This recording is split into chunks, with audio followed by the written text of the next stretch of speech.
i ke ti nga Shqipëria 12 vite përpara?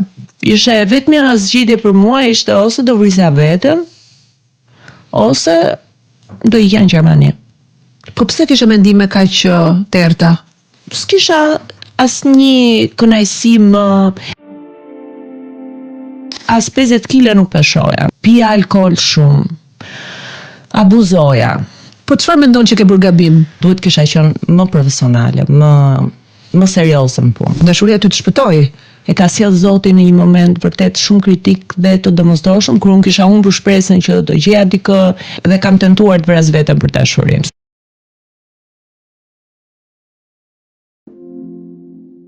Kur të ndihmoi në atë moment? Mban mend? Zoti më ka ndihmuar. Si erdhi Kristiani, princi kaltër me kalë të bardhë? Ku? Në një lëndim me lule, diku në periferi të Tiranës, në një fshat apo jo? Të Shallarët. Funksionon? Funksionon. Që të bësh të vështirën është më tërheqëse për një martohesh direkt. Kjo ka qenë një nga herët e rralla në jetën time ku vërtet jam treguar strategjike dhe zgjuar. Ke frikë ti nga tundimi? Edhe pse ke një raport konsoliduar 12 vjeçar tani? Nuk do e kisha fare problem nëse Kristiani do më tradhtonte. Ardhja e djalit, çfarë i bëri Zhakut? Amoni erdhi një moment që unë humba babain, pra nuk pata do të kohë ta qajt i madh sepse mora vesh që isha shtatësan. Halo syse, wie geht es dir? Ich bin sehr süß.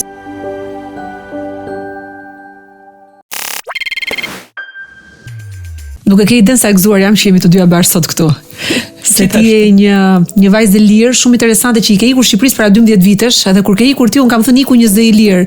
Edhe e keqja është me profesionin tonë që kur nuk e ushqen, njerëzit edhe të harojnë, ë? Shumë faleminderit të dashur dhe unë jam shumë e lumtur që jemi bashkë sot.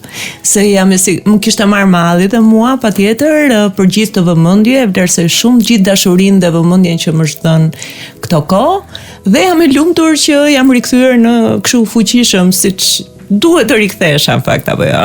Pse i ke ti nga Shqipëria 12 vite përpara? Se mi mbyllën të gjitha dyert. Pra, një lloj siç po mi hapin tani me kaq shumë bujari dhe dashuri, ashtu mi mbyllën me shumë drynjë dhe me shumë mëri. Mendon që ka ndryshuar Shqipëria në këto 12 vite që qaset ndryshën ndaj personazhit tonë se ti e besoj e njëjta Zhak apo ke evoluar ti, ke ndryshuar ti, e përmirësuar ti dhe ka ardhur më afër asaj që kërkon Shqipëria, si thua? Besoj se jam rritur unë. Mendoj që jam në një moment tani të jetës time që vërtet kam edhe çfarë ofroj, kam edhe çfarë prezantoj dhe njerëzit duan që të shohin jo më atë Zhakun që guxon të pak si shumë. Tani e shoh që i pëlqen më shumë kjo Zhaku grua zonjë që përfaqëson diçka tjetër. I pëlqej gjithmonë njerëzit që bëjnë pak ironi me veten e tyre. The people who make fun of themselves. Do të thotë njerëzit që kanë këtë sensin e shakas me veten e tyre dhe vënë në lojë veten e tyre janë gjithmonë njerëz të lirë, njerëz që se vrasin shumë mendjen për të tjerët. E ke vrarë ndonjëherë mendjen për të tjerët ti Zhaku apo ke qenë gjithmonë një njerëz i lirë, kështu pa limit, pa censur me 300 km/h dhe s'ke pyetur edhe për gjobat që mund të marrësh rrugës? Nuk kam pyetur, është e vërtet. Nuk e kam vrarë mendjen Alketa asnjëherë, mbase sepse kam qenë e bindur që kam bërë gjithmonë që në dur, edhe kur kam gabuar. Ky ka qenë pak faji im fakt, sepse nuk kam reflektuar shumë atëherë kur duhet reflektoja, kur kam bërë dhe gabime. Duhet ta kisha vrarë mendjen pak më shumë, të paktën për disa këshilla nga disa njerëz, duhet i kisha marrë më shumë konsiderat. Për këtë më vjen keq sepse mund të kisha bërë më mirë karrierës time, por që patjetër tani jam më e kujdesshme që të dëgjoj këshillat e njerëzve që vlerësoj dhe marr shumë këshilla tani, ndryshe nga më parë. Po çfarë mendon që ke bërë gabim? Ku ke gabuar ti? Duhet kisha qenë më profesionale, më serioze në punë. E ke jetuar profesionin si aventurë apo jo? Si një moment kënaqësie me egoizëm dhe pastaj se ke parë si një strategji për të shkuar tek stacioni tjetër. Bravo. E kam parë gjithmonë jetën, domethënë çdo gjë e kam parë si një eksperiencë që do fitoja, ta shijoja në maksimum. Pra ajo nuk më ka munguar, unë kam shijuar plotësisht çdo gjë që kam bërë. Kjo ka rëndësi. Po. Kjo ka rëndësi, ti jetosh momentin, the power of now, se nuk e din se çfarë do të jetë në nesërmja, kështu që në këtë sens, kur ti kthehesh pas kudo ku mbështetesh, sot te kujtimet e tua gjen lumturi dhe kjo është e bukur. Po ti për shembull cila ka qenë strategjia juaj? Shiko, unë nuk kam patur strategji se sa kam patur më shumë intuitën për të mos bërë e para armiqtin investuar. Do me thënë, kam qenë një fëmijë unë që ndarja e prindërve më bëri duke pasur mungesën e proteksionit të figurës së babait, figurës atërore, ta mbroja çdo gjë, isha e vetë mbrojtur se duhet të mbroja madje edhe nënën dhe vllajën, se kush të më mbronte, se kisha figurën e babit prezente çdo ditë. E para kjo. E dyta, kam pasur një aftësi që mendoj më ka ndihmuar dhe që është natyrale që unë pastaj zhvillova me shkollim. Unë nuk kam qenë vetëm artiste, kam qenë dhe menaxhere vetes time. Dhe unë mendoj që problemi më i madh i artistëve është që nuk kanë një sistem menaxherial pas tyre, s'kan një menaxher, një njerëz që ti drejtoj karrierën, ti japi këshilla, po ti gjej dhe punë, ti krijoj dhe kontrata. Unë kam menduar gjithkohë si menaxhere për veten time dhe prandaj kam studiuar dhe në shkollën e menaxhimit të biznesit e kisha pasion të jashtëzakonshëm, edhe duke ditur mungesën e agjentëve të biznesit këtu prapë në mënyrë intuitive nga kërkimet që bëja, thash unë mund të kem mentor, po s'do kem asnjë menaxher dhe duhet të bëhem ajo që do drejtoj veten e vet, jetën e saj dhe e kam ndërtuar po ta shikosh si një sistem menaxherial gjithë gjën time, hallk pas hallke që ky sistem mua të më shërbejë në mënyrë që t'jem e pavarur nga televizionet ku do punoja. Mentor kam pasur shumë të mirë. Kam pasur si në 4 vjeçarin e parë në Top Albania, Dritan Hoxhën, ashtu dhe në të gjitha këto vite Vera Grabockën, që s'mund të skontohet, është një fat i jashtëzakonshëm, por që artistët nuk duhet të jenë menaxher, artistët duhet të jenë artist në fakt. Nuk kam se do ndonjë se cila do të jetë kontrata e tyre radhës. Ata duhet mendoj vetëm të jenë artist, bëjnë atë që i ka falur natyra. Kjo është kufizuese pak, me thënë të drejtën, dhe për këtë vuajnë gjithë artistët. Kështu që këto kanë qenë dy levat e mia të sigurisë, ky ka qenë sensi, dhe më ka shpërblyer mendoj. E ke bërë shumë mirë këtë gjë dhe pikërisht mua kjo më ka munguar. Gjithmonë kam ndier mungesën e një menaxheri. Sepse mbi mua binin të gjitha barrat, vetë menaxhoja veten dhe imazhin tim, po unë nga ana tjetër doja të bëja qef.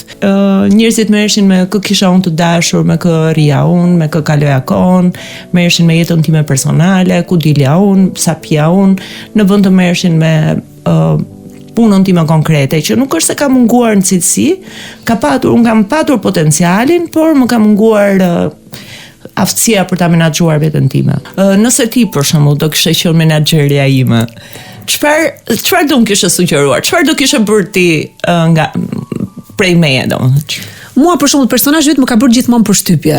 Isha shumë e talentuar, artikuluar, prezantoje bukur, isha e lirë, ashtu siç duhet të jetë një prezantues. Unë nuk i pëlqej prezantuesit që dalin me skenar të shtampuar dhe thon diçka përmendësh dhe nuk kanë spontanitet, nuk janë kreativ. Mua më pëlqejnë njerëzit kreativ që dalin nga vijat, ku autorët dhe skenaristët televiziv i vendosin, ëh. Edhe ti ishe shumë e këndshme, krijoje gjithkohës. Kështu që një personazh si ty që prezantonte, këndonte, kërcente, e lirë mbi të gjitha, shumë simpatike, me një elegancë shumë franceze që atëherë dhe vazhdonte e ke ngritur madje në nivel tjetër, do t'i kisha dhënë mundësi patjetër që t'ishte një nga personazhet më interesant televiziv. Sot, për shembull, në rolin e një opinioniste të shkëlqyer në të gjitha formatet reality, ti do të kisha vendosur në karrigen e privilegjuar. Ti do ta meritoje që t'jepi opinione pa censurë, se je shumë direkte, shumë e drejtë për drejtë, dhe ky është një dimension i jashtëzakonshëm lirie. Ti kishe vend për shembull për të qenë këngëtare shumë e mirë, po prezantuese showgirl, ëh, që dhe të këndoje dhe të prezantoje dhe të kërceje. Ti do ishe një super showgirl. Dhe her pas here dhe opinioniste, do ishe një antar i urie shumë e mirë në një panel gjykues për shembull. Besoj dhe unë e kam pritur në fakt her pas here që të mbi një ftesë e tillë, madje kur më ftonin që të shkoja në Big Brother apo që të merja pjesë si pjesëmarrëse, u thea vazhdimisht unë nuk jam për pjesëmarrëse, por mund të jem opinioniste, sepse dhe kam hequr dorë dhe nga performimi tani, nuk këndoj më, nuk më pëlqen më të jem në atë rol, në atë pozicion. Dua të kujtohem pak për momentin që ty të ka shkëputur nga Shqipëria. Kur ke ikur tamam nga Shqipëria? E mban mend kohën? Po, e mbaj mend kohën, ka qenë menjëherë mbas kësaj traumës madhe, ka qenë 2013, ka qenë menjëherë mbas daljes time tek Çani më Kastron, ku promovova dhe librin, këndova dhe këngën Censura. Pra ishte, si më thon, një vendim që mora, sepse i domosdoshëm për të shpëtuar veten, si isha shumë keq. Fakti që unë pata një moment shumë të keq, shumë vërtet të rënd emocional në atë periudhë, pata dhe probleme profesionale që më mbyllën emisionet, nuk kisha asnjë mundësi që të bëja emisionet e mia. më mungonte përkrahja, pra më mungonte besimi, më mungonte mbështetja e mediave. S'kisha asnjë shans tjetër. Ishte vetmja zgjidhje për mua ishte ose do vrisja veten, ose do ikja në Gjermani. Po pse kishe mendime kaq të errta? I kisha sepse s'kisha asnjë kënaqësi më, nuk isha e shkënjyer. E mallkom veten nga mëngjesi deri në darkë, thua sa idiote pas ke qenë. Si shkove bëre këtë, si shkove bëre atë. Pra e vë veten në pozitën më të ulët që ekziston edhe e bën për i lek, domethënë, e kam bërë veten time për një lek. Dhe thash, hajde tash i vetëm shans është që unë tani si jetën nga e para të shkoj në Gjermani, 31 vjeç, ti lë të gjitha këtu, shoqyr kam Kristianin. E kishe gjetur dashurinë ama në atë kohë, dashuria ty të shpëtoi. Kristianin e kam princ të kaltër, mbi kalë të bardhë. Një vajzë rebele si ty që t'i vi një princ i kaltër në kalë të bardhë është e pa sekond. Është vërtet prallat ndodhin, Për zotin. Shumë bukur. Për zotin me mua ka ndodhur kjo prallë. E di në fund fare atë Julia Roberts kur i thot ai që të dua vetëm ty tek shkallët, edhe i thot Vivian, jep lulet, edhe ai i thot you saved me. Ti më shpëtove mua, më pëlqen shumë ajo fraza, shumë esenciale. Shumë podcaste psikologjike thonë që ti do ta shpëtosh veten tënde, you have to love yourself, do ta dashurosh veten tënde, ta duash veten tënde, ta përqafosh veten tënde. Unë mendoj që njeriu nuk është bërë për t'i bërë të gjitha gjërat vetëm. Mund të jesh i pavarur vetëm, të punosh, të prodhosh para, të prodhosh pavarësinë financiare dhe profesionale, po ti ke nevojë gjithmonë për dikë. Ne jemi qenie humane të krijuara për të qenë të lidhur me dikë tjetër, apo jo? S'mund të dalim vetëm nga errësira ku ndonjëherë jeta na zhyt.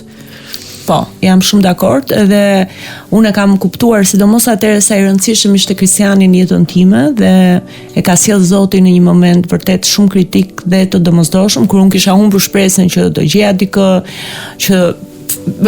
që do gjeja dikë që me cilin unë do isha e lumtur dhe vetvetja, se problemi nuk ishte të gjesh dikë. Problemi është të gjesh dikë që të pranon ty kështu siç je dhe të bën dhe më të mirë.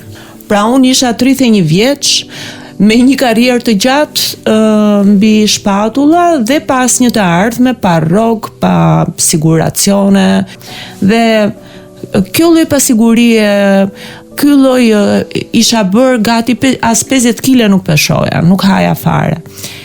Pija alkool shumë. Abuzoja. Ishte tamam i mbaruar, ke parasysh nuk e di çfarë them, vetëm ilaçe s'kam pirë. Shiko, njerëzit gjejnë shumë herë zgjidhje, nuk e di çfarë gjejnë tek droga, tek alkooli. Ti çfarë gjeje? Tek kjo dalje nga normaliteti ta quajmë? Mua më ishte kthyer pak si normalitet me thënë drejtën, sepse kisha kohë që e ndizja në cigare bar ose pija në një gotë alkool ose në ja 2. Por për mua ishte më shumë më krijonte mundësinë që të krijoja, më bënte shumë kreative ajo, që prandaj më pëlqente ai proces, sepse gjithmonë shkruaja, gjithmonë krijoja, bëja diçka. Si erdhi Kristiani, princi i kaltër me kalë të bardhë, ku? Në një lëndim me lule diku në periferi të Tiranës, në një fshat apo jo? Të Shallbaret. Po, erdhi të Shallbaret. Kristiani ka qenë producent i muzikës elektronike dhe madje ka patur disa hite para shumë vitesh në Festival Bar ka qenë me labelin e Warner Bros. Ka qenë goxha Virgin Records. Ku taku aty? Ku ndodhi ai kontakti, ai blici i parë? Tek e kishin ftuar të luante në një klub dhe ai vendosi që të vi, duke qenë se ishte kurioz për Shqipërinë, se kishte parë gjithmonë atë Shqipëri, e ke parasysh në Brezi Kristianit e njeh Shqipërinë nga vetëm një imazh shumë bardhëzi ku jepeshin lajmet Shqipëri duke një godina e kryeministrisë, duke ta diçka dhe vetëm ndonjë lajm i tmerrshëm, po vinë refugjatët, vdiqen Verhoxha, gjëra të tilla, kupton? Dhe ishte shumë kurioz. Ngjarje historiko-dramatike, po, shumë gjithmonë. Dhe ishte shumë kurioz shifte Shqipërinë, kështu që vendosi të ri pak më gjatë. Unë isha në një shfaqje teatri, u mërzita, nuk më pëlqeu fare dhe thash po shkoj po pi një gotë ke një shoku im. që kishte një lokal të vogël. Sa hap derën e atij klubit shoh Kristianin tek banaku duke pirë një whisky, që është pamja e burrit që mua më pëlqen. Pra me një whisky të banaku, kështu çik me flokët e gjata si James Dean, pak si Cowboys. Të shkon. E ka dhe me qëndrimin pak si Cowboys. Me këtë shokun tim aty, s'kishte në lokal asnjëri tjetër. Unë u bashkova dhe që atëherë jemi ndarë sa herë, po jo dhe aq shumë. Pritane. Mos i themi gjitha me një goditje. Frymos ja çdo gjithë fishekët, ë? Tani çfarë ndodhi në atë mbrëmje? Në atë mbrëmje u njohëm dhe kush shkoi te kush? Po jo atë mbrëmje, pra unë kam bërë çiksi e vështirë me Kristianin një 4 ditë, mbas ai ishte edhe Chelsea suksesit. Chelsea soli që hapi pentagramin, po.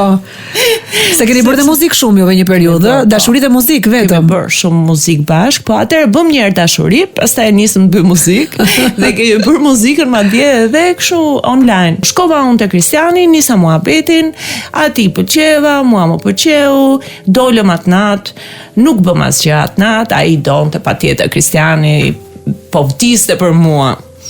Po unë bëra si e vështirë. Pastaj edhe më fal, stop, funksionon? Funksionon. Që të bësh të vështirën është më tërheqëse për një martohesh direkt. Tani çfarë loje ke bërë ti këtu? Kaq interesante që gocat e mira dhe të sinqerta dhe Julietat e kësaj bote që janë me shumicë nuk kanë ditur ta bëjnë dhe i kanë humbur dashuritë e tyre gjatë rrugës. Kjo ka qenë një nga herët e rralla në jetën time ku vërtet jam treguar strategjike dhe zgjuar.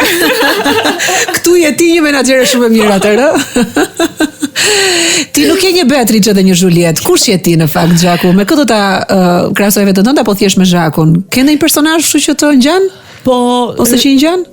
E her pas here mund të krahasoj me të dyja vetën, pse? Sepse un kam qenë edhe çmendur që dhe kam tentuar të vras veten për dashurinë. Pse? Jo, këtë duhet, shiko. Këtë duhet ta sqaroj mirë, pse kjo nuk duhet të ndodhi dhe pse njeriu nuk duhet të shkojë deri në këtë ekstrem për dashurinë. Domethënë njeriu mund të bëjë të gjitha çmenduritë për dashurinë, mund edhe të premtojë që do ta sjell hënën dhe ta marrë në mënyrë figurative për ty. Po pse nuk duhet të shkojë në mendimeve të vrasje, se ka shumë njerëz që po e mbrin edhe këtë fund, e prekin këtë fund. Po mos harro, Julieta nuk është më kot 14 vjeç. Dhe unë 14 vjeç kam qenë kur e kam bërë këtë gjë.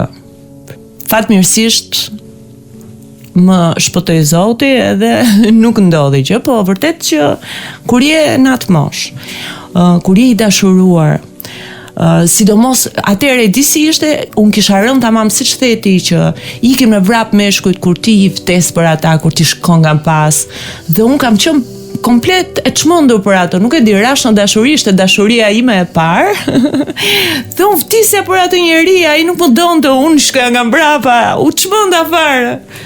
Dhe nga gjithë ky përjetim se më vinte shumë keq që isha refuzuar, që nuk më donte ky që unë e doja kaq shumë, unë shkruajta një letër lamtumire. Zhaku, jo se kjo duhet trajtuar me shumë seriozitet, se dëgjoj.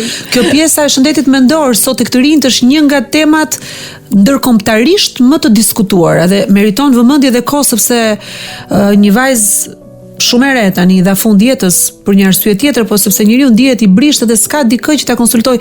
Dhe më kujtohet fjalia më esenciale që kam dëgjuar nga një prind për fëmijën e tij në muzeun e Anne Frank në Amsterdam. Dhe në fund të gjithë turit që bëra në shtëpinë e tyre, ishte një televizor ku i mbijetuari i asaj periudhe babai, i vetmi babai Anne Frank në atë familje, thoshte: bisedoni dhe komunikoni sa më shumë me fëmijët tuaj, sepse unë nuk e njeh mjaftueshëm vajzën time. Asnjëherë nuk i njohim mjaftueshëm fëmijët tan. Nga ditari i saj unë kuptova se kush ishte vajza ime. Kështu që marr shkas nga kjo që the për të ndihmuar çdo të ri që mund të jetë në këtë situatë tani. Pse jeta vlen dhe pse është një udhtim fantastik i yni, personal i yni, që jo domosdoshmërisht duhet të pasqyrohet tek tjetri. Ai tjetri është një bashkëpunëtar, jeta është e jotja. Jam shumë dakord me ty dhe unë gjithmonë përpiqem sa herë kur bëj një shkrim apo kur kam bërë reportazhe, kur bëj diçka që kam dorë një platformë, të flas për këtë çështje, sepse duke qenë se e kam përjetuar dhe vetë, dhe kam patur mundësinë që të shoh sa e bukur është jeta, jam një ndër njerëzit më kategorik kundër këtyre akteve. Pra, për mua është absolutisht nuk duhet ta çojnë në përmendje dikush sa do I dëshpëruar të jetë të ndërmarrë një hap të tillë. Kush të ndihmoi në atë moment, mban mend? Zoti më ka ndihmuar. Pas Zotit erdhën prindrit që më ndihmuan dhe ata u kujdesën se ata kuptuan çfarë kisha bërë, domethënë natyrisht që prindrit dhe patjetër që dhe prindi e kupton më mirë se çfarë duhet bëj kur flet me fëmin. Pra nëse fëmia I jep mundësinë prindit që të jetë prind dhe të kujdeset për të, se fëmia ndonjëherë është shumë kokfort edhe izolohet, kërkon të bëjë gjërat e veta, por duke I parë prindrit si bashkëpunëtor dhe si bashkëudhëtar dhe si miq, gjërat patjetër që ndreqen, rregullohen, marrin tjetër drejtim dhe nuk ka më drama tragjedira të këtyre niveleve. Pavarësisht se mund të ndihesh jo I plot sepse ai tjetri nuk mendon që ti je gjysma më I mirë ose më e mirë, mos haro që kjo nuk përcakton vlerën tënde, sepse në kaq miliard sa ka bota do të ketë gjithmonë një njerëz që është perfekt për ty. Prandaj duaj veten, në këtë sens duaj veten, ti s'ke nevojë për dikë tjetër. Zhaku shkoi në Gjermani për dashurinë sigurisht, se s'besoj se të lidhet ndonjë gjë tjetër me Gjermaninë apo jo. Po se të shpëtoja veten.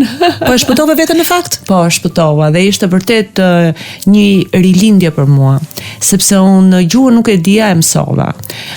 Dhe nisa puna ime parë ishte në kuzhinë. Kjo ishte një fillesë e vështirë për ty, besoj. Ishte e vështirë, po ishte edhe domosdoshme sepse më krijonte mundësinë që të reflektoja shumë dhe kisha nevojë për të reflektuar, për të analizuar gjithë kaluarën time, gjithë veten time, jetën time, çfarë do bëja. Dhe më ndihmonte fakti që unë isha vetëm aty, punoja, kisha atë rutinën time dhe mendoja.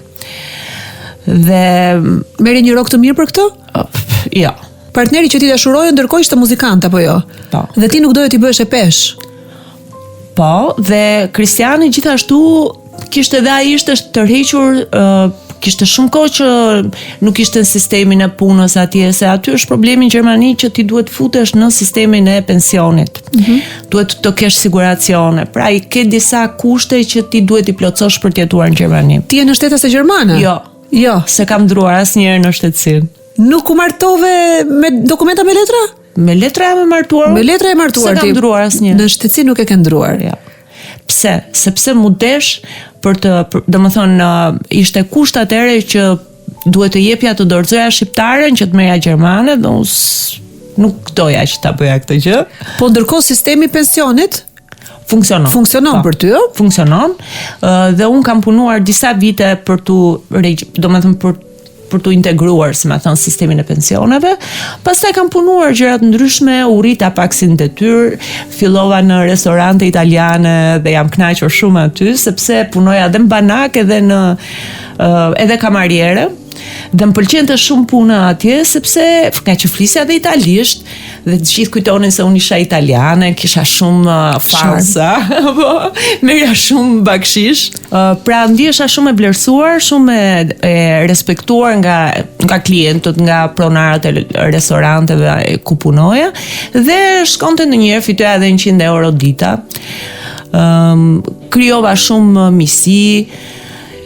Ishte vërtet shumë bukur dhe njoha gastronomin. Pra, mua më pëlqen shumë gastronomia tani që e njoh, por është një punë shumë e mundimshme që unë nuk doja sugjeroja askujt, sepse të lidh është 24 orë jep pinc. Çfarë mendon që pat tek ty Kristiani që të dashuroi dhe tha eja tek unë? Jetojmë bashkë në Gjermani. Ti the ndonjëherë eja të jetojmë këtu në Shqipëri se erdhi Kristiani, jetuam në 2 vjet në Shqipëri, edhe Kristianit I pëlqente shumë Shqipëria. Pëlqente jeta që bënim këtu sepse kishim miq, dhe Kristiani luante her pas here si DJ, kishim studion ton. Por pastaj kur e pa dhe Kristiani sa u dëshpërova unë, e pa që vetmja shpresë ishte që të iknim.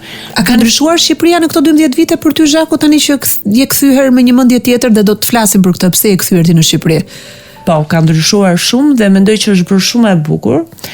Jam dirë shumë mirë kur kam lëvizur në për Shqipëri. Unë pata periudha që vija njërë në 3 vjet dhe natyrisht që e vija re më shumë se të gjithë ndryshimin, sepse mbas 3 vjetësh ka gjithmonë më shumë ndryshim. njerëzit janë shumë më të bukur, më të pashëm, më të mençur, më të edukuar. Është një vend ideal për të jetuar tani Shqipëria për ty dhe partnerin tënd? Mund të ktheheni këtu? Po, mund të kthehemi, besoj se do kthehemi, do e bëjmë jetën sa ndej këtej. Ky është plani ynë. Kristianit i pëlqen shumë Shqipëria, ka dhe shumë miq këtu. Kur mësova gjuhën shumë mirë, nisa punë në Ministrinë e Emigracionit, kam punuar aty, merja dhe rrogë shumë të mirë dhe fillova që të ndihem pak më e vlerësuar, më mirë edhe nga ana mendore. Dhe edhe Kristiani pati mundësinë që të ketë disa prona, të cilat ne kemi lënë me qira dhe jetojmë shumë mirë në këtë drejtim, Zoti na ka dash dhe jemi të kënaqur, kështu që mund t'ja lejojmë vetes edhe jetën sa ndej këtej. Na thuaj ndonjë gjë të bukur gjermanisht të dëgjojmë si tingëllon. Hallo syse, wie geht es dir? Të shkon, është sa bukur. Faleminderit. Ich bin sehr süß. Ah, bravo, edhe të shkon, po. Okej. Tani unë dua të të bëj një pyetje, ja vleti që ndoqë dashurinë? Ja vleti shumë, edhe ja vleti 2 herë, sepse ne patëm mundësinë që edhe të ndajemi, pra ne jemi martuar 2 herë bashk. Pra unë si gjithmonë them jam martuar 2 herë me të njëjtin burr. Dhe mbase do martohem dhe të herën e tretë me të njëjtin burr. Ku martuat juve? Në Gjermani jemi martuar dhe martesa ishte fantastike sepse ne shkuam me tren, pra na kishte dhënë datën e martesës në fshat, dhe shkuam me tren. S'kisha as fustan, as gjë, më kisha i fustan të zi, shumë normal. Mos më thuaj që i bërnuse me fustan të zi. Po s'kisha, nuk ishte as fustan, nuse fare ishte fustan që kisha qepur këtu në Shqipëri para shumë vitesh. Më rinte bukur ai, po nuse me fustan të zi. Po. Dhe as lule, as unas, s'kam unas sot e kësaj dite unas, as Kristiani. Po, ti nuk mban unas, vërtet. Po. Asnjëherë nuk atëherë s'kishim lek t'i blinim, pastaj si blem u harruam. Juve kështu si bohem të dy, ëh? Po. Dhe shkuam, u martuam. Mamaja ishte vetëm mamaja e Kristianit, motra e Kristianit. Mamaja e Kristianit kishte si edhe lulet e mia. Biemri gjerman, cili është? Kreutz. Po, sa bukur. Është bukur, po, edhe më shkon më Nida Kreutz. Madje më bukur Jacques Kreutz. Po, Jacques Kreutz, është gjys francez, gjys gjerman. Dhe u martuam, mbarum punë aty, na kishte bë mamaja Kristiani një tort, pra 4 veta gjysejnë. Ndasëm u kthyem, blem një prosecco 2 euro e gjys në supermarket. Shku morëm trenin, u kthym shtëpi dhe ç'a bëm ne? Një këngë. Bëm një këngë shumë të bukur. Që titullohet Shpirt. Kështu. Kjo ishte dasma jonë. Ajo kënga Shpirt është shkruar në shqip me tekst në shqip apo është shac me tekst në gjermanisht? Jo. Shpirt është në shqip sepse unë të gjitha këngët që bëni me Kristianin e shkruaja në shqip. Kristiani vdes për shqipen. Nuk e kam mësuar akoma, por vdes si tingëllon shqipja dhe vdiste të bënte këngë me mua ku këndoja shqip. Çfarë thot teksti asaj këngë? Shpirt diçka të varet ty në qaf, ajo jam unë me ëndra dhe dëshira shumë. Shpirt sa herë të shoh të du, sa shumë të du, sa shumë. Kështu. Shpirt ti banon në thesarin tim, e ti e Zot i gjithë asaj që të përket. Kështu është, paga shumë. Blues, shumë e bukur me kitarë. Çmenduria më e madhe që ke për dashurinë, cila ka qenë? Që u riktheva. Kjo ishte çmenduria më e madhe që mund të bëja, që u martova për herë të dytë me një njëjtin burr. Princë, s'kemi thëmë se undat. Po unë e di çfarë dua të citoj këtu, një moment në intervistën e një artisti italian që quhet Achille Lauro, i cili thoshte që nuk ka çmenduri më të madhe në jetë sa të çmendesh për dikë tjetër, duke i dhënë atij pushtetin që ai të bëjë të vdesësh, të vrasë, dhe ti të shpresosh që ai për dashurinë që ti ke për të mos ta bëj. Pra ti ke një fuqi të jashtëzakonshme atij duke i thënë që ti e dashuron çmendurisht. Kjo thotë çmenduria më e madhe që kam bërë unë. Je dakord me këtë? Jam shumë dakord. Edhe në fakt ka qenë një nga arsyet pse u ndam, ka qenë pikërisht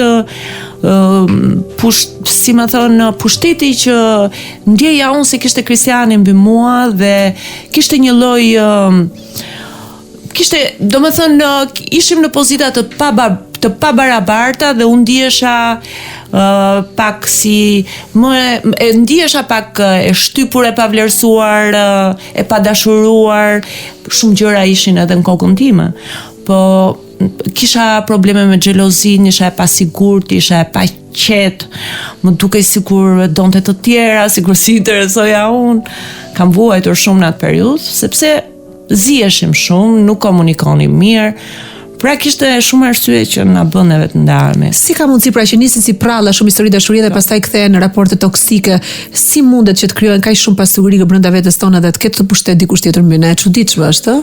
Se shpjegoi dot asaj Einsteini në fakt, ne sot ta zgjidhim dot sot. Po ti çfarë bëm? Ke bërë ndonjëherë kështu çmendurira për dashurinë se? Unë vetë çmenduria Zhaku. Unë dukem njeriu më normal edhe më i strukturuar, po unë jam e çmendur në dashuri. Për mua s'ka limit në dashuri. Unë e jap me gjithsej veten time. Për mua dashuria ka kuptim vetëm kur është the best or nothing.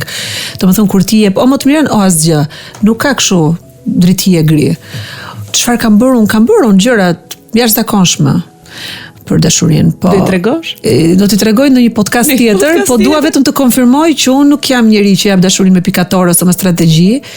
Edhe që mendoj që bëhem më interesante duke dhënë pak. Unë jap veten time me gjithsej, jam njeri shumë instiktiv, çfarë ndjej e shpreh, e them, edhe më pëlqejnë shumë këto historitë të mëdha të dashurisë. Jam patjetër protagoniste e historive të jashtëzakonshme të dashurisë. Nuk e dua gjën kështu që të jetë rutinore ose që të jetë e mirë menduar. Domethënë në momentin që njeriu fillon të mendon gjën që thot, dhe sidomos kur ajo nuk përputhet me atë që ndjen, s'ka dashuri më. Dashuria është e ndjen, jepe. Ajo është e jotja. Dashuria je ti, nuk është ai personi tjetër.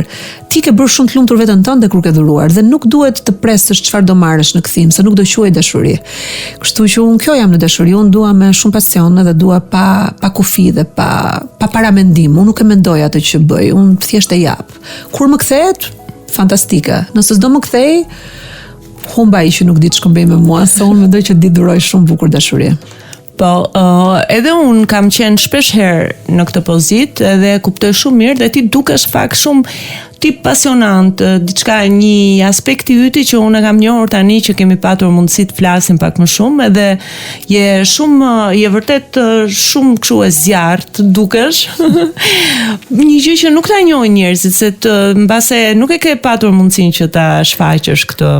Unë e pëlqej shumë këtë podcast, se asa më pëlqen kur njerëzit më bëjnë pyetje, kur më vënë në pozitë të vështirë, kështu që je shumë e mirëpritur që të më bësh dhe pyetje të tjera, po të kesh dëshirë. Është krijuar imazhi, besoj për ty, ose të paktën imazhi që kam patur unë, apo çfarë shoh edhe nga komente për qark, që je shumë kërkuese, që ke, domethënë do gjithmonë perfeksionin, që i studion shumë mirë gjërat, i menaxhon patjetër shumë mirë gjërat, po nuk njihet kjo aspekti shumë pasionant prej gruaje që mbase nga që e ke ruajtur shumë mirë edhe imazhin dhe veten tënde. Jo, mbase se nuk më kanë parë mua ndoshta të raportuar me një partner, djalë, se po të më shikoni dhe të kishin një imazh, një fotografi se si jam unë me dikë që dashuroj, do dilte një anë tjetër e imja, po edhe nëse partneri im do ishte protagonist në media, unë nuk mendoj që do ekspozohesha shumë, sepse mendoj që kjo është diçka private që gjithmonë e kam ruajtur dhe kjo është genetike imja, është ADN-ja ime.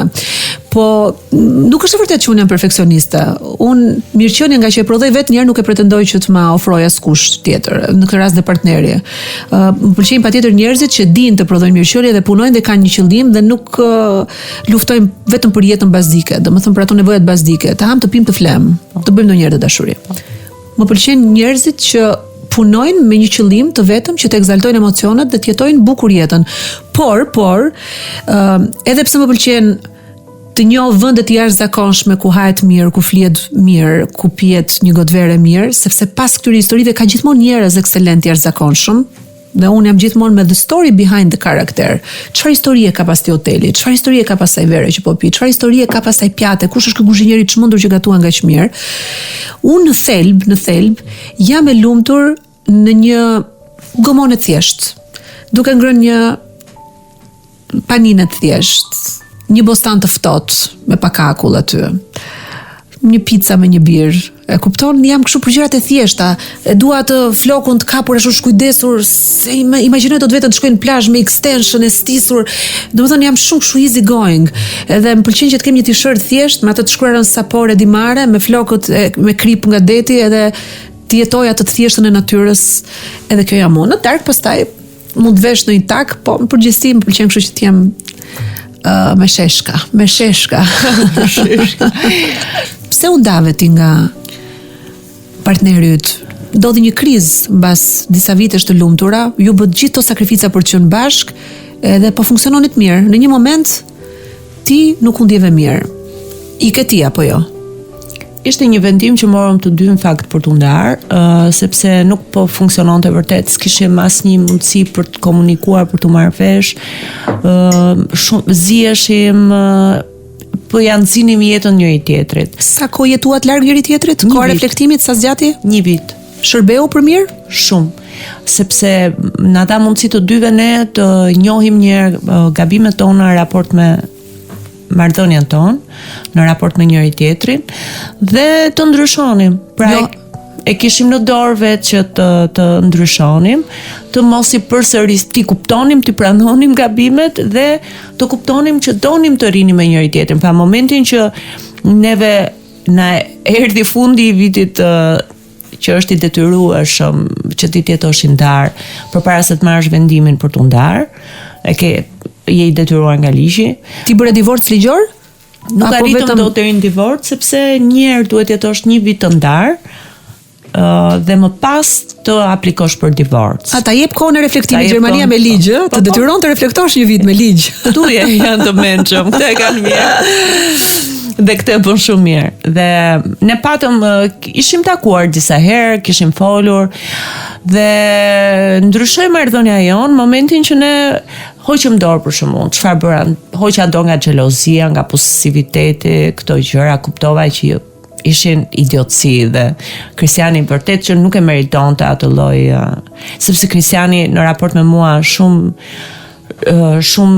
mendja hapur në sensin që nuk e ka problem qofse unë dal, qofse unë vjen në Shqipëri, qofse unë takoj shokët e mi. Ja. Njohët ju njerëz të tjerë gjatë kësaj periudhe? Patëm njohje tona natyrisht, por kuptuam që ajo çfarë kërkonim në fakt nuk ishte dikush tjetër. Mbase edhe sepse nuk gjetëm më të mirë se njëri tjetri, por kuptuam që ajo çfarë donim ishte njëri tjetri në pozitën më të mirë të mundshme, pra në optimum. Dhe për ta bërë këtë duhet bashkëpunonim, duhet ndryshonim veten, ta përmirësonim veten dhe t'i krijonim mundësi që në ribashkim, gjatë ribashkimit tonë, mos kishim më sheret, mos kishim më problematika që kishim patur më herët, dhe ja dolëm, sepse sikur u rinjohëm, dhe na funksionoi. Erdhi dhe Amoni pastaj që ardhja e djalit, çfarë i bëri Zhakut, çfarë transformimi ndodhi me ty, sepse është një moment që e ndryshon shumë një grua, apo jo? Një disa përmasat vetes tënde që vetëm kur lind një fëmijë mund t'i kuptosh shike. Është e vërtet. Si e ke përjetuar ti shtatzanin, lindjen e djalit? Dhe tani rolin e nënës që duhet edukojë një njerëz që të jetë një version më i mirë i vetes. Amoni erdhi në një moment që unë humba babain, pra nuk pata dot kohë ta qajti mat sepse mora vesh që isha shtatzan dhe për mua ishte një dhuratë e mrekullueshme nga Zoti sepse e kisha humbur fare shpresat që të bëhesha nën, se kisha bërë 2 aborte më herët. Dhe kisha patur edhe një problem fiziologjik, mendoja edhe 40 vjeç nuk vjen më mundësia që të bëhem nën. Dhe Zoti deshi që unë të bëhem, fakt, ma ndryshoi jetën në mënyrë spektakolare sepse e para shtatzania është shumë mirë. Dhe nuk pata asnjë problem. Madje as nuk isha fare asnjë shqetësim, ishte rahat fare Amoni, deri në momenti që pra ai ishte edhe shumë korrekt kur lindi sepse erdhi në ditën e 40, jo si bie në javën e 40.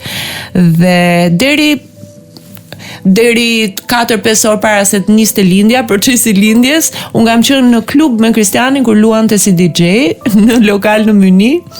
Kemi qenë duke festuar, kam qenë duke kërcyer. Ke lindur vet apo me operacion?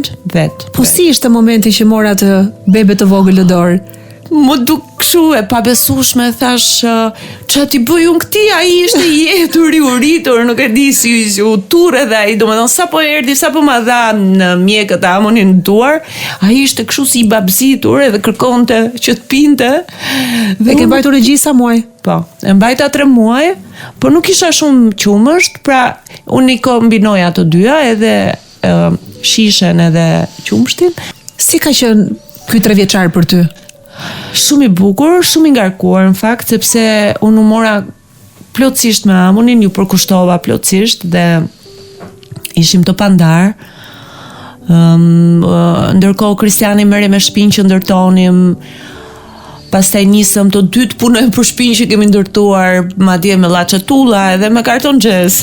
Unë e di shumë mirë ta bëj karton xhezin. Vërtet? Je madhe. Kam bërë shumë punë në për skela atje duke ndërtuar shtëpinë, se është shumë e lartë, shumë e madhe. Kjo jeta jote është si film, nuk e di, film. Është gallat, është gallat. Sikur jeta ishte gallat, kështu për gjithë më pëlqen shumë. Jeta është gallat, mund ta thotë vetëm Inida gjata. O zoto Inida, o Zhaku do të them gjithë jetës, mund të them dot Inida unë ty. Po, Zhaku më ka tritur. Je madhe. Po, edhe ti je madhe. Është tradhtia një akt që jep fund një martese apo një raporti dashurie për ty? Jo, për mua jo. Por siç thash, nuk mendoj tash ti, unë për shembull nuk do e kisha fare problem nëse Kristiani do më tradhtonte. Po çfarë nuk kupton me këtë?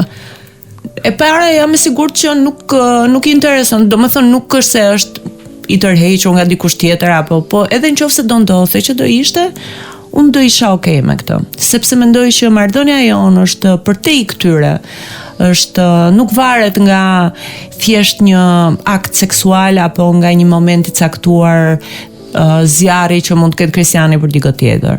Mendoj që është më e thellë se aq, është më e rëndësishme se aq dhe nuk mund të bëhet një moment i caktuar shkak për ndarjen tonë. Ke frikë ti nga tundimi? Që mund të biesh në këtë tundim, në këtë grackë, edhe pse ke një raport konsoliduar 12 vjeçar tani?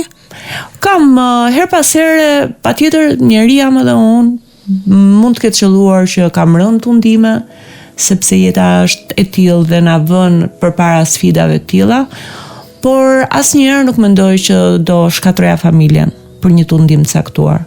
Mund të jetë një moment kalimtar. E shoh gjithmonë si diçka që është e momentit. Pse tradhtojnë njerëzit? Dhe pse kërkojnë diçka jashtë raportit të tyre tek dikush tjetër? Si mendon ti?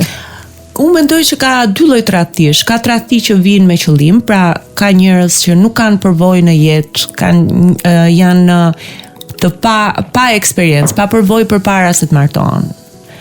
Dhe në përgjithësi në Shqipëri është pak problem kjo, njerëzit janë të ushqyer, të edukuar që të mos krijojnë përvoja përpara martese, po të gjejnë dikë të martohen, të bëjnë fëmijë sa më shpejt dhe mundur, pra ti ke 20 vjeçar që janë të papjekur dhe i shef nëna, baballar. Shpesh herë ndodh që të jenë të pakënaqur, të kuptojnë që nuk kanë bërë zgjedhjen e duhur në jetë dhe shkojnë tek tradhtia për të dalë pak, për të gjetë pak liri. Ndërsa ka tradhti tjetër, një tjetër lloj tradhtie që është një pasion i momentit, ku ti vendosesh në një pozitë kështu për të përjetuar një moment, është kalimtare, të pëlqen dikush, ndodh, domethënë është diçka që mund të ndodhi spontanisht, por që nuk do rrezikonte asnjëherë marrëdhënien. Vjen një moment në jetën e një gruaje ndoshta që për të gjitha arsyet e botës që janë shumë personale dhe s'mund të krahasohen me arsyet e një gruaje tjetër, ti nuk do të jesh më ajo që ke qenë, s'do të jesh më tek jeta. Ku je, nuk do të jesh më në punën që po bën, nuk do të jesh më shtetin ku po jeton dhe shoqëria konvencionale me rregullat dhe normat që ka para vendosur, me moralin e saj të hekurt, të thotë qëndro aty, shpoto familje, shpoto raportin, ul kokën, je shumë mirë, puno të rindërtosh atë që është krisur, ngjite dhe ec përpara. Ti ku je me këtë qasje? Unë mendoj që çdo gjë që do bëja në jetë nuk do e vija kurrë në rrezik familjen time. Pra do përpiqesha që të gjeja një ekuilibër, një balancë për t'i mbajtur, për të qenë vetë e lumtur, por edhe për të mos rrezikuar familjen. Por siç ta thash, kjo vjen sepse dashuria që un kam për partnerin dhe për Kristianin dhe për Amonin, për familjen time, është shumë e madhe, vjen mbi çdo gjë tjetër, mbi çdo tundim, mbi çdo moment pasigurie. Dhe patjetër që ajo është për mua çdo gjë. Sa i rëndësishëm është seksi për ty dhe sa i rëndësishëm është seksi në dashuri, intimiteti fizik? Mund ta duash dikë edhe kur raporti seksual dhe kimia seksuale në një moment fillon të zbehet sepse kanë kaluar shumë vite dhe ti je familiarizuar me tjetrin. Po. Besoj se dashuria e para nuk varet fare nga kjo gjë.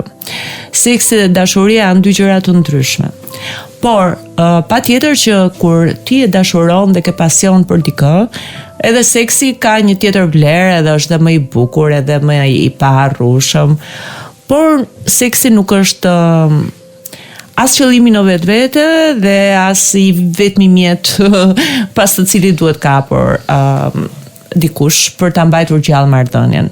Marrëdhënia ushqehet me gjëra të ndryshme, me të përditshmen, me njerëzoren, me intelektin, pra ka shumë gjëra me shpirtëroren. Si shkon ti në energjinë tënde femërore më të mirë? Thuhet gjithmonë që i Zoti është ai burr, ai partner i cili dita çoj një grua në nivelin më të lartë, në frekuencën më të lartë të energjisë së saj feminile, feminine energy. Po. Domethënë ai burr që tek ty sjell mbijetesën, burrneshën të fortën, nuk ka bërë më të mirën e ti, sepse gruaja është bërë për të qenë e butë, e brish, sensuale dhe kështu bëhet deseksuale. Edhe gruaja më e turshme, më e ndrojtur, më e rezervuar, ajo që duket më diskretja, në momentin që është në duart e një djali që dita trajtoj siç duhet, një partneri që dita sjellë në frekuencën më të mirë të energjisë së saj feminine, e ka fituar sfidën e tij. Mendoj që njeriu nuk duhet ta shoh veten as pa shpresë, as pa jetë, as pa dritë, as pa aktivitet seksual, por nuk duhet të jenë qëllime në vetvete. Pra këto janë pjesë e jetës dhe njeriu duhet të eksploroj veten, ta njoh veten në të gjitha dimensionet. Ka meshkuj që të bëjnë të ndihesh. E the shumë bukur atë që nuk, domethënë nuk është mbase ideali ai që të bën të ndihesh burrnesh, që të bën nxjerrësh, të bën kuçeder, por ai që të bën të ndihesh femër. Patjetër nuk është gjithmonë e lehtë, sepse edhe burrat kanë hallet e tyre dhe nuk mendojnë gjithkohon për gruan se si ta bëjnë të ndihet sa më mirë si femër, por besoj se femra vet, unë të paktën nga përvoja ime, nga mënyra si shohin gjërat tani, është që ka momente ku unë ndihem femër, e vlerësuar, e joshur nga meshkujt, edhe sikur thjesht përmes një flirtimi, përmes një thjesht ideja që dikush më tërheq, domethënë janë ato sekretet e brendshme që edhe ato të bëjnë të nxisin pak dëshirën për të vlerësuar si femër, dhe nuk është gjithmonë i shoqja ai që bën këtë gjë. Dhe ai e di shumë mirë këtë gjë, sepse edhe unë nuk është se bëj tim shoq gjithmonë që të jetë ai mashkulli seksi i bukur, domethënë edhe ai ka dëshirë që jo dëshirë, po kur e shet dikush, kur flirton dikush me të, patjetër që ai ndihet pak më mirë. Duhet ndihmë dhe përforcime, domethënë jetë. Nuk ja del do ti vetëm. Trimi mirë me shok shumë. E qave këtë. Po bëj shaka, po bëj humor se po dëgjoj një qasje që s'ma ka sjellë asnjë ftuar deri tani dhe nuk e di, do jetë vështirë ta rigjej këtë qasje, besoj në vitet në vazhdim. Dëgjoj, njerëzit i evitojnë shumë herë bisedat e vështira, ato që quhen hard conversations në çift, edhe nuk duan drama, kështu që i bien shkurt edhe kryen atë paqen artificiale sepse nuk e duan ballafaqimin. Po jeta ndërkohë të vë në pozicione dhe në situata ku duhet të ballafaqohesh me të vërtetat sa do të hidhur ato janë. Ti çfarë bën? E neutralizon dramën apo shihesh sy me të, si brim i del në fund dhe arrin në një konkluzion? Si e ke natyrën? Atë unë si negocion, domethënë në çift kur ka ndryshuar, se më përpara kam bërë gabimin që domethënë përpara se të kisha aty menaxhere, kam bërë gabimin që i merja gjërat shumë në mënyrë shumë dramatike, vërtet që i shkoja, e diskutoja, doja patjetër që të rregulloja atë gjë, apo ndërsa tashti kam kuptuar diçka tjetër, që edhe mbase nga rritja, nga përvoja, që njeriu duhet të gjej mënyrën, se cili ka mënyrën e vet për të përjetuar gjërat dhe për t'i bërë, por nuk duhet të shkoj direkt te konflikti, tek debati, tek drama, nuk zgjidhen ato gjëra duke ai rënë gjithkohon kështu si pik uji mbi një shkëmb. Por duhet që të gjesh mënyrën vet, edhe tjetrin partnerin mos e shqetësosh, por edhe vetë jesh i lumtur dhe familjen mos e shkatrosh dhe të gjesh ose brenda mendjes tënde atë hapësirën që të mungon, ose të gjesh mënyrën se si ta plotësosh vetë. Cili është një përcaktim romantik i yti për dashurinë? Po të më thuash ti, ta them do. Unë do ta them kështu filozofikisht, në mënyrë pak metaforike, nuk po e bëj konkrete.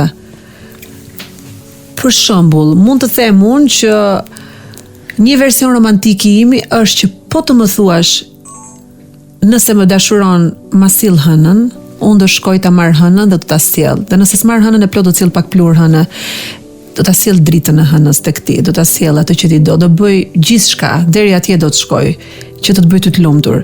Dhe kur e bëj vet dhe marr çdo risk për ta bërë këtë, dua që edhe ti të fluturosh, ta marrësh, ta bësh këtë për mua në mënyrë të ndërsjell.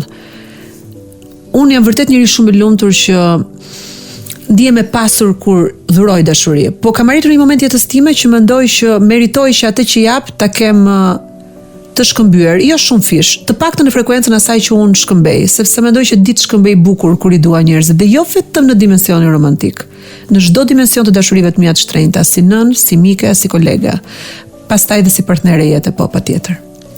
Kështu mendoj. Se ti Zhaku na ke bërë shumë pyetje sot dhe sa mirë që më ke bërë pyetje që do unë them ndonjë përgjigje. Po më vin kështu këto që më vin tani, se po të mendohesh gjatë do të thoja ndonjë përshkrim romantik, më poezi, më muzikë do kisha futur këtu brenda. Do e bëj dhe unë një podcast, do të ftoj ty. Sepse ti je shumë interesante dhe duhet flasësh, besoj edhe më shumë sepse ke çfarë tregon, më pëlqen shumë mënyra se si i thua gjërat. Por edhe unë pak a shumë kështu si ti jam, por do më thënë dhe unë luftoj, bëj maksimumin, bëj të pamundurën për të lumtur, por nuk pres një të gjë. Pra unë i bëj gjërat pa kushte. Këtë e kam, këtë të keqe. Kështu kam që dikur, po nga që e dua vetëm pak më shumë tani, mendoj që është shumë e bukur kur ti dhuron, më e bukur sa ti kur merr në kthim, po është 100 fish më e bukur kur ti shkëmben. Kur jep dhe merr. Kur merr shumë fish dhe ka njerëz që janë artistë të dashurisë të emocionit, edhe e bëjnë magic. Gjën, ky është fat i madh pastaj në jetë, dhe këto gjëra ndodhin në jetën reale, nuk janë vetëm në pralla, në romane dhe në filma romantik. Po të më thuash pse në mënyrë konkrete çfarë është dashuria për ty, e di çfarë është në fund, çfarë është dashuria. Është pas një dite të lodhshme, në një batanie të ngrohtë në ditë dimri, ti je aty duke ndezur një sobë të vogël apo një zjarr, edhe të shohësh një film romantik, pish i godver, tash pak bukthekur me djathtë dhe ja kaq. Ose ti je buzdetit edhe të numëron shyet, gjëra të vogla të thjeshta. Zhaku do të bëj dhe pyetjen në fundit që në fakt është edhe misioni që ty të ka rikthyer në Shqipëri. Ti ke një vokacion për të trajtuar një çështje shumë sensitive që është amnistia fiskale, dhe do të jesh një zë shumë i rëndësishëm për këtë. Amnistia fiskale është politika që shumë shtete në fakt kanë aplikuar për të legalizuar të gjitha kapitalet e padeklaruara, paratë e padeklaruara, shpesh duke ofruar përjashtim nga ndjekja penale, nga drejtësia, ndërkohë që këtu në Shqipëri po bëhet një reformë shumë e fortë të drejtësisë për këtë. Kjo amnisti do të parashikonte faljen e gjobave, tatimet e prapambetura, mas që zakonisht synon të sjell rritjen e buxhetit të shtetit nga para jo e pastër, zgjerohet kështu baza tatimore dhe stimulohen investimet. Unë hyra dhe kërkova, sepse thash ne inita gjata me këtë kauzë. Unë mendoj që në kushtet e Shqipërisë tani në këtë moment, shumë kritik dhe dramatik, është e vetmja zgjidhje një amnisti fiskale dhe penale, sepse do krijonte harmoni sociale, do krijonte do kishim mundësi të kishim një kapital shqiptar të fuqishëm, të cilin ne mund ta investojmë në projekte që mund të jenë në investim në kanabis, në industrializimin e kanabis, në legalizimin e drograve, të prostitucionit. Pra unë mendoj që çdo gjë duhet legalizuar. Këtu çfarë ekziston fakt dhe bambu është shumë e qartë dhe evidenti që ekziston, thjesht ne mbulojmë diellin me shoshe, kemi pak si tendencë këtu tonën. Pra, duke patur parasysh që ne një pjesë shumë të madhe të kapitalit tonë ne kemi në offshore-et e huaja, një pjesë shumë e madhe është në Dubai, kemi shumë eskorta shqiptare, i kemi të famshme, i kemi të ditura, kemi këtë biznes, dhe ato janë jo vetëm në Dubai, po në shumë vende të botës. Kemi trafikantët ndër më të zgjuarit dhe më ekspertët për trafikun e drogës, apo ne kemi grupe e strukturuara kriminale ndër më të avancuarat dhe ndër më të sofistikuarat, për sa u përket atyre statistikave dhe analizave që kam lexuar unë, që janë bërë nga njerëz kompetent. Dhe mendoj që ky kontingjent kaq inteligjent njerëzish duhet futur në sistem. Pse? Sepse e para njëherë ata kanë kapitalin që neve si shtet nuk e kemi, sepse jetojmë në evazion fiskal shumë alarmant. Punohet, domethënë tregu informal e mban ekonominë shqiptare. Dhe çdo biznes këtu kryesisht, nuk po flas çdo biznes, po këtu në Shqipëri krijon shumë biznese sa për të qenë një alibi për të qitur drogë. Këtu s'ke nevojë që të shkosh ta marrësh domate nga Kina, po ai e merr që të gjej një rrugë që të shesë drogë ose banana apo këtu ose çfarë. Dhe këtu ti penalizon edhe prodhimin vendas. Ti nuk krijon politika zhvillimi për njerëzit, penalizon dhe atë që është i detyruar të vazhdoj trafiqet, të korruptoj, sepse për ndryshe ai nuk do ekzistoj. Pra, ky sistem rregullohet shumë kollaj në Shqipëri, në rast se kryet amnistia fiskale dhe penale, në rast se legalizohen të gjitha ato aktivitete që janë ilegale, po që kryen në mënyrë masive dhe sjellin shumë para në tregun informal shqiptar, le ta formalizojmë, të krijojmë një harmoni sociale. Problemi është edhe te kodi penal duhet ndryshuar, po futen fëmijët në burg për një budallik, për një cigare hashash, për një kundravajtje që duhet jetë thjesht gjop. Pra nëse ti shkon në Amsterdam, ti sheh Red District prostitucionin e kontrolluar, janë vajzat që punojnë, paguajnë siguracionet, paguajnë tatime, rrisin turizmin, rrisin ekonominë e vendit. Kjo zhvillohet gjithashtu në kushte shumë të kontrolluara higjieno-sanitare, është gjithçka nën kontrollin e shtetit dhe secili është i lirë të kryejë veprimtarinë që dëshiron. Dhe ka një sukses të jashtëzakonshëm. Pse këtu mos ndodh? E njëjta gjë edhe me kanabisin. E njëjta gjë me drograt.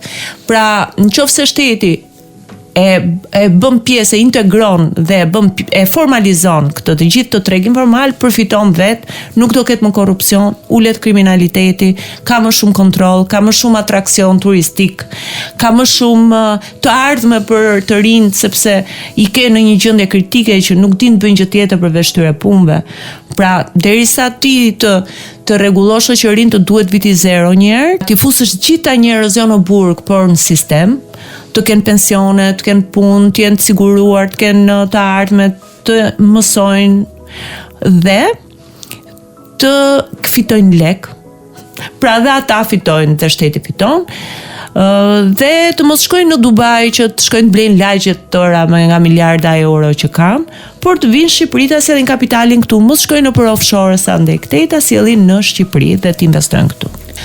Pra, ajo çfarë mendoj unë është thjesht një zgjidhje tani, një masë që duhet marrë në momentet në cilat flasim për ta futur gjithë kapitalin që ekziston i fshehur në një sistem bankar të kontrolluar, i cili u jep mundësinë të gjithëve të formalizohen. Dhe të mos pastaj kur ti kesh bërë gjitha këto, atëherë bëu shteti fort, atëherë ti nis mbasi ka ardhur te ky vit zero, atëherë ti mund t'i fusësh në burg njerëzit pasi e ke kryer këtë veprimtari, sepse nëse gjërat kanë ardhur këtu ku kanë ardhur, është edhe faj i politikave të gabuar, besoj. Dhe politikanët na kanë bërë që ne vazhdojmë të jemi një shoqëri e frustruar në mbijetesë, ndërkohë demokracia është bërë diktaturë në fakt. Po. Dhe ndërkohë ne duhet ishim komplet tjetër kund, sepse ka shumë lek në Shqipëri. Nuk kemi vend i varfër, s'kemi nevojë as për fondet e huajve asgjë. Ne kemi shumë para që qarkullon gjetk. Pse po ngres zërin ti për këtë? Nga të ka ardhur kjo dritë dhe kjo nevojë e madhe për të bërë pjesë e një lëvizje? Se është përgjegjësi shumë e madhe ta thuash, këtë është përgjegjësi shumë e madhe publike. Dhe duke qenë se politika ka gjithmonë ka gjithmonë hallin e kostove që mund të kishin deklarata apo sipërmarrje të tilla, jam njeri i lirë, njerëzit e dinë që unë propozoj gjithmonë gjëra që nuk paraguxon njëri ti trajtoj si fillim, jam thjesht një partizane, e di që ka shumë mbështetës, ka shumë njerëz që e mbështesin si ide dhe e përkrajnë dhe besoj se do dalin dhe publikisht që ose do nisi dhe do merret, do trajtohet si çështje nëpër debatet publike dhe besoj se do bëhet. Unë kaq dua që të nisi kjo temë dhe të merren njerëzit e duhur me këtë gjë. Unë do luftoj vetë për të arritur këtë si individ, si person i lirë, sepse besoj se është e vetmja zgjidhje për momentin. Besoj se viti 0 është i domosdoshëm në kushtet e Shqipërisë. Amnisti fiskale dhe penale për të gjithë, legalizohet gjithë, futit gjithë sistem, pastaj hajde bëj shteti fort. Kjo është lindje e vërtet, mendoj unë, në këto kushtet e Shqipërisë. Duke patur parasysh që këtu demokracia i ka shkelur parimet e veta, nuk është ngjan më shumë si diktaturë se sa demokraci. Dhe njerëzit janë të palumtur dhe të paqet, pasigurt, janë të terrorizuar. Mendoj se duhet ky viti 0, edhe unë dua të jetoj gjysmë këtu, gjysmë atje. Dua që dhe Amoni ta shoh Shqipërinë ashtu siç unë e ëndërroj. Besoj se ka shumë njerëz që do donin vërtet të shihnin këtë Shqipëri që unë kam përpara syve dhe uroj që të ndodhë. Zhaku, shumë faleminderit për këtë intervistë jo konvencionale. Ti je një vajzë shumë interesante, shumë ndryshe, shumë e guximshme dhe kurajoze, që nuk pyet se çfarë fature do paguash për mënyrën se si qasesh ndaj shumë temave delikate, personale, profesionale, po edhe politike në këtë rast, se këto janë tema të rëndësishme makroekonomike që diskutuam këtu sot, kështu që të falenderoj shumë për sinqeritetin tënd dhe do shihemi pas sa vitesh prapë që të shoh ku ishe, ku je, ku do të gjej, okay? Shumë faleminderit për ftesën, jam kënaqur shumë dhe un kam zbuluar tek ty një person të jashtëzakonshëm, shumë të dashur, shumë të thellë, shumë intelektual dhe më pëlqen shumë ky podcast, ja bën shumë mirë, shumë faleminderit. Do shohim çfarë do ndodhi pas 2-3 vjetësh. Faleminderit shumë. Paçfate dhe suksese në gjithë ëndrat e tua. Faleminderit.